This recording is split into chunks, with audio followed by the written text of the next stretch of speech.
Os 3 principais pilares que refletem a exercício da liderança são estratégico, tático e operacional. À medida que você vai crescendo na sua carreira como líder, você vai passando dessas cadeiras.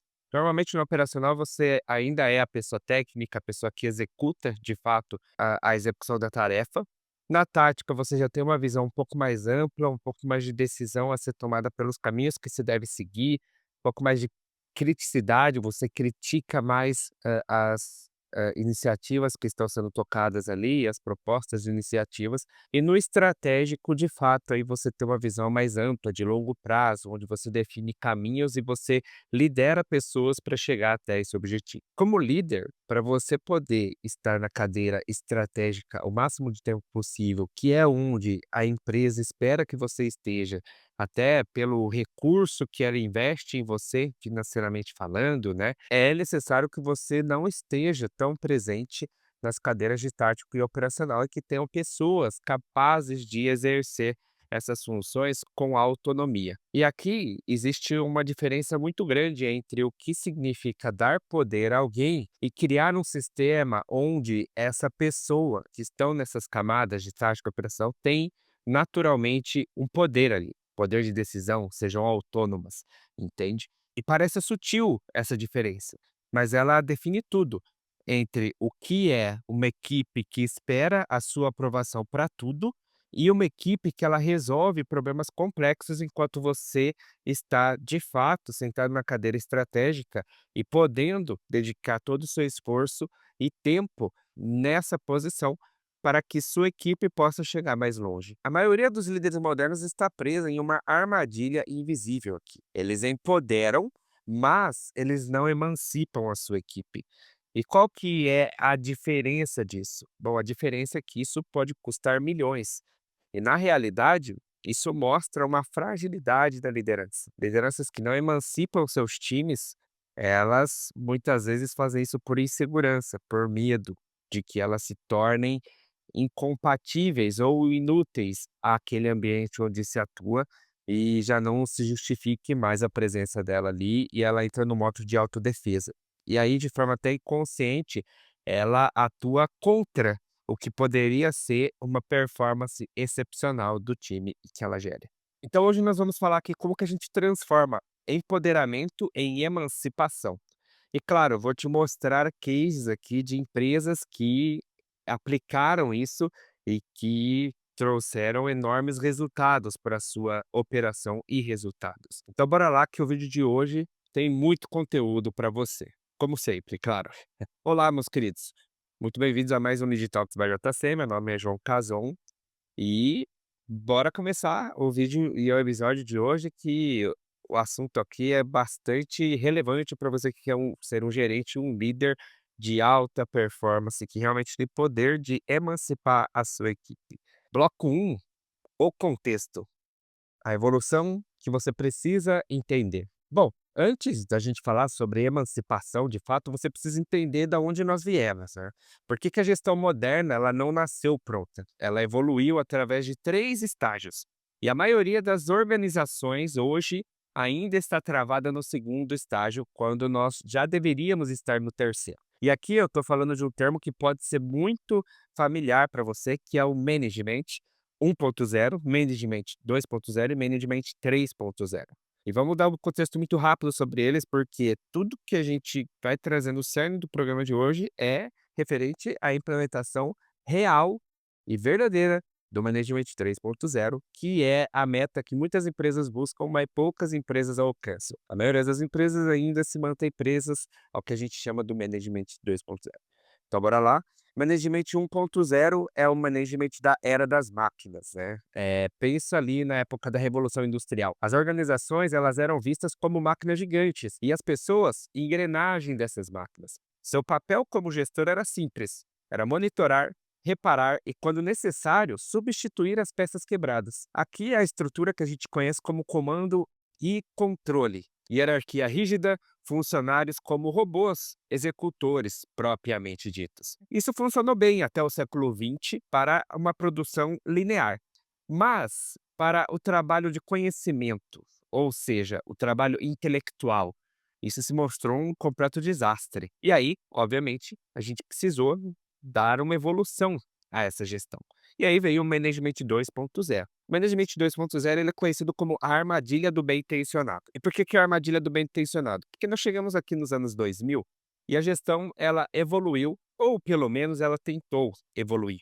É a era que você conhece bem, ela está muito quente, familiarizada e é muito viva nos ambientes corporativos até hoje, na real. É aquele ambiente onde eles dizem que as pessoas são nossos ativos mais valiosos, que tem feedback 360 graus, balanced scorecards, ou seja, ferramentas para gestão de pessoas, de fato ali. E claro, o movimento da liderança servidora, ela ganha força nesse momento do Management 2.0. Só que qual que é o problema aqui? O problema é que o Management 2.0 ele tenta aplicar filosofias humanizadas e participativas, só que sem alterar a estrutura de poder hierárquica que existia ali no 1.0. Ou seja, basicamente está se maquiando, deixando com uma cara mais bonita a 1.0. A sua estrutura é a mesma, mas o seu front-end, né, o seu design, ele é mais bonitinho. Mas na prática, a estrutura hierárquica é o que define tudo, e ainda se mantém. Então o que acontece nessa estrutura, né, onde você ainda tem a hierarquia da Management 1.0, mas com o embelezamento do Management 2.0. Você consegue sim se tornar um líder servidor, você busca feedback, você empodera a sua equipe, mas no final do dia, a decisão final, ela ainda está no topo da pirâmide. Você ainda é gargalo para a evolução do seu time, você ainda é o máximo que a sua equipe consegue avançar. E isso cria um paradoxo cruel aqui, porque os líderes que tentam servir enquanto simultaneamente controlam é o que o apelo chama de fazer a coisa certa da forma errada. De fato, filosoficamente falando, você quer e você busca ser um líder servidor, mas na prática você atua como um chefe da Management 1.0, onde estruturas de poder e controle ainda têm que ser respeitadas por uma questão de ego, muitas vezes, por uma questão de vaidade.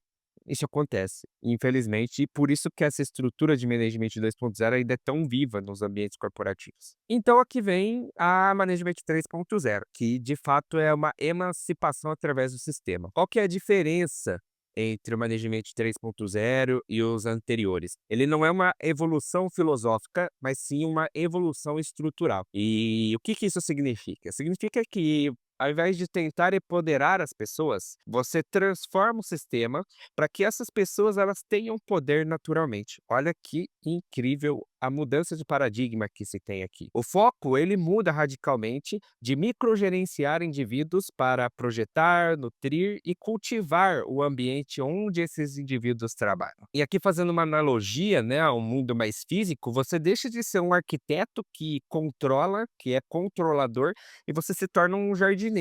Você não controla o crescimento, você cria as condições para que ele aconteça. E por que que isso funciona? Você deve estar se perguntando agora, essa questão filosófica que eu trouxe até aqui. Por conta de algo que se chama teoria da complexidade. O que que significa isso? As organizações modernas, elas não são sistemas complicados como um relógio. Você pode desmontar e entender cada peça. Eles são sistemas adaptativos complexos, como um ecossistema, uma cidade, um cérebro, por exemplo. Então, tentar controlar um sistema que é complexo com comando e controle está automaticamente fadado ao fracasso. A única abordagem lógica aqui é gerenciar o sistema e não as pessoas. E, aliás, esse é o slogan do Management 3.0. Gerencie o sistema, não as pessoas. E alguns livros que a gente pode ler sobre liderança e gestão, um dos melhores livros que estou lendo esse ano, que é O Monge e o Executivo, inclusive, ele diz que não existe gerenciar pessoas. O que você gerencia sistemas, processos, ambientes. Pessoas você lidera. Pessoas você inspira. Esse é um ponto crucial e determinante aqui nesse passo. Bloco 2, a ponte de abstrato para concreto. Então, obviamente, né, a gente chega naquele momento do vídeo onde você diz para mim, cara, entendi o conceito, mas e aí, como que eu faço isso segunda-feira de manhã? Como que eu coloco isso em prática dentro da minha equipe? E aí, é aqui onde a gente conhece e começa a se aprofundar nos conceitos do Management 3.0. E conectado a isso, O próprio criador do conceito, Jungen Apello, ele critica os modelos de gestão modernos, onde ele diz que, embora muitas filosofias sejam sólidas e bem-intencionadas, elas falham porque não são concretas. E qual exemplo ele usa? Precisamente, seja um líder servidor. É um princípio lindo, mas como que você executa na prática a liderança servidora? O Management 3.0, ele não é um concorrente da liderança servidora. Ele é uma caixa de ferramentas para que a liderança servidora seja bem aplicada, bem implementada. Nós já falamos vários vídeos aqui no canal de ferramentas do como, né, exercer a liderança servidora. Management 3.0 é mais uma delas aqui. E aí, claro, vou trazer alguns exemplos práticos de como que você pode emancipar o seu time através de ferramentas concretas do Management 3.0. Primeira ferramenta que eu quero trazer para vocês hoje é o Delegation Poker. A delegação tradicional, como a gente conhece, ela geralmente é binária, certo? Ela é ou você delega ou você não delega. Preto no branco, dessa forma.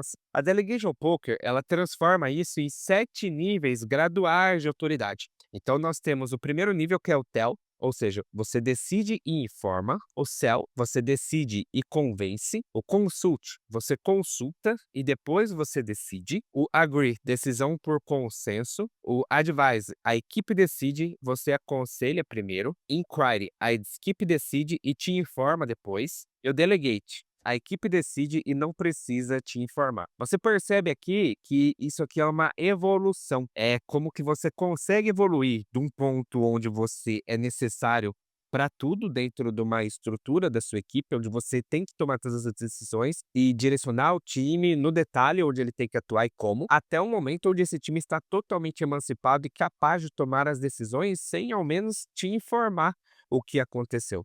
As coisas se resolvem e você nem fica sabendo. Só que, óbvio, isso não se constrói do dia para a noite, não é uma filosofia que você vai pregar num dia e no outro já vai estar sendo executada pelo seu time. É gradual, é uma evolução. E, obviamente, você também pode chamar a equipe para participar disso. Entra numa reunião real com a sua equipe e para cada decisão que tem que ser tomada, seja contratar alguém, escolher uma nova tecnologia ou definir alguma prioridade, você e a equipe vão revelar simultaneamente qual nível vocês acreditam que é o atual. Então, dessa forma, vocês vão calibrando e entendendo em qual decisão a equipe consegue ser mais autônoma e em qual tipo de decisão você tem que intervir mais.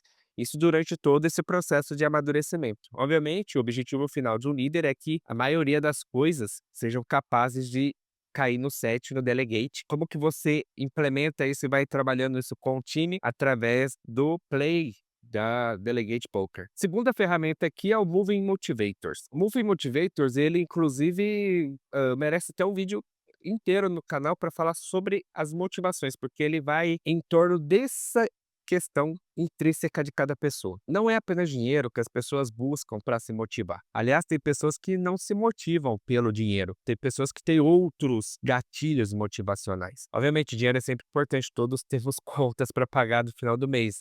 Mas é muito mais que isso, é muito mais complexo que isso. E aqui você, como líder, tem que sentar one on one com cada pessoa da sua equipe e usar essas 10 cartas do Moving Motivators que vão te ajudar a mapear quais são os motivadores de cada pessoa do seu time, porque cada pessoa tem motivadores diferentes. Existem 10 motivadores: a curiosidade, a honra, aceitação, maestria, poder, liberdade, relacionamento, ordem, meta e status. A pessoa nesse one-on-one vai ordenar as cartas da mais importante para menos importante. Dessa forma, você começa a atuar de uma forma a não a presumir mais o que motiva as pessoas, mas você passa de fato a perguntar e ouvir diretamente delas o que as motiva. Terceira ferramenta, e extremamente importante, essa é muito utilizada, inclusive em ambientes de Management 2.0, que estão querendo migrar para o 3.0.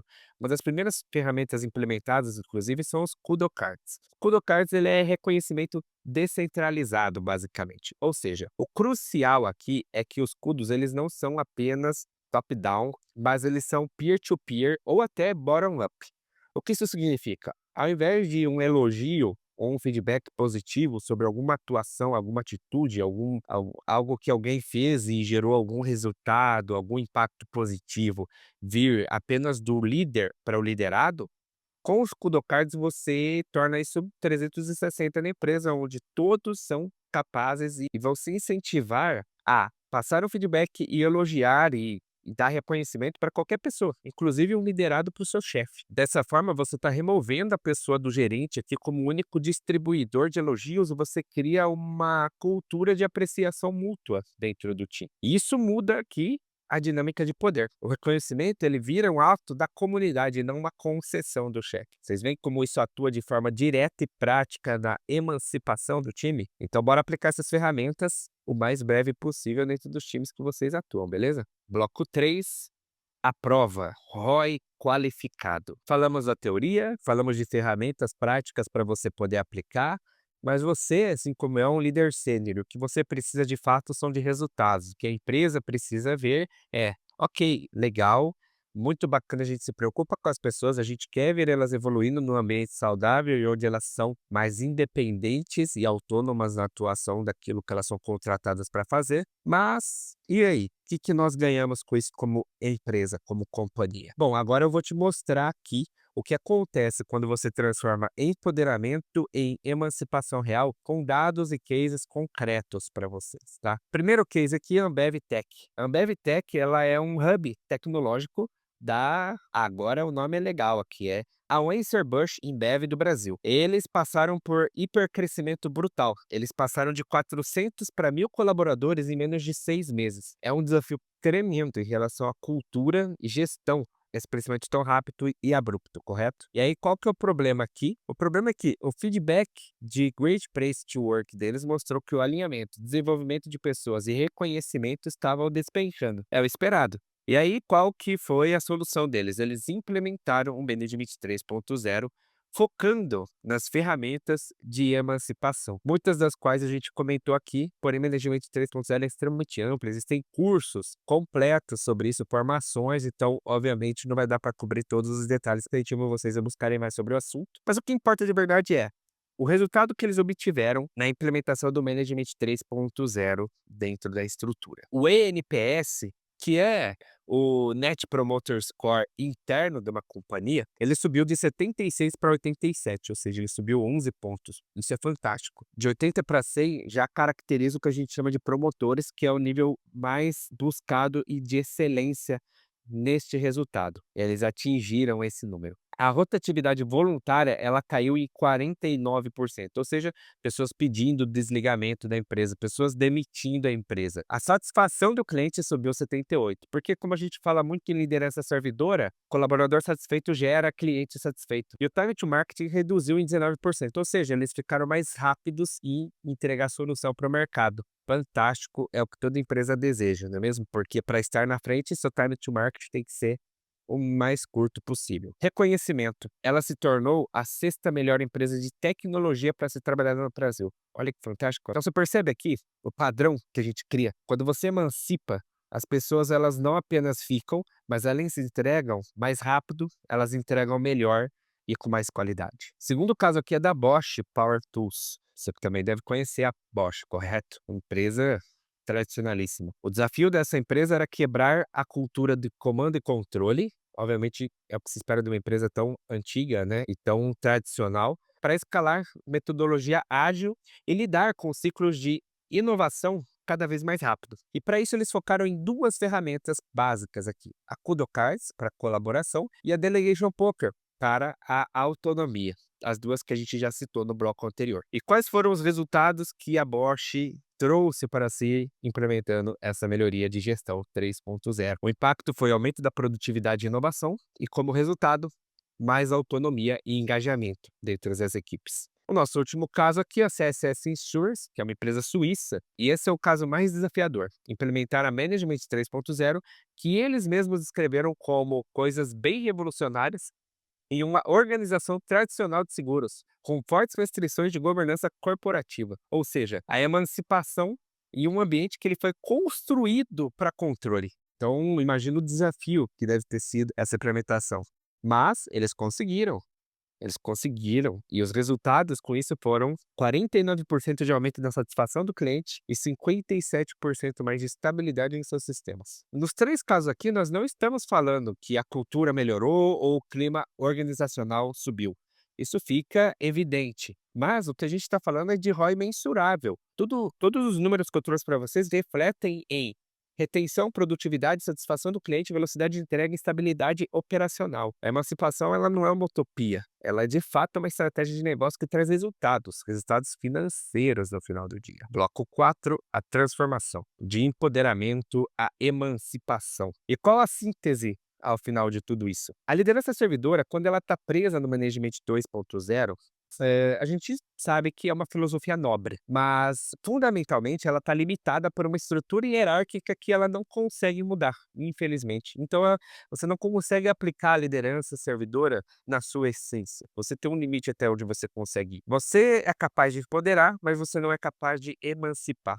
Você dá autonomia, mas você vai reter a autoridade. Você serve, mas ainda controla. O Management 3.0, ele justamente resolve tudo isso. Ele não substitui a liderança servidora, como a gente já falou no começo desse vídeo. Ele realiza a liderança servidora e ele fornece ferramentas concretas que você precisa para distribuir poder de verdade através do Delegation Poker, entender a motivação individual de cada membro da sua equipe através dos Moving Motivators e criar reconhecimento descentralizado através dos Kudo Cards. E aqui você está projetando o sistema e não microgerenciando as pessoas. E só para ficar mais claro ainda, se é que já não ficou até agora, a diferença entre empoderamento e emancipação. Empoderamento significa que você está dizendo para sua equipe: eu te dou o poder para fazer tal coisa. A emancipação é totalmente diferente disso. É você construir o sistema foi projetado para que você tenha poder naturalmente. No primeiro caso, você é um benfeitor da história. No segundo, você é o jardineiro.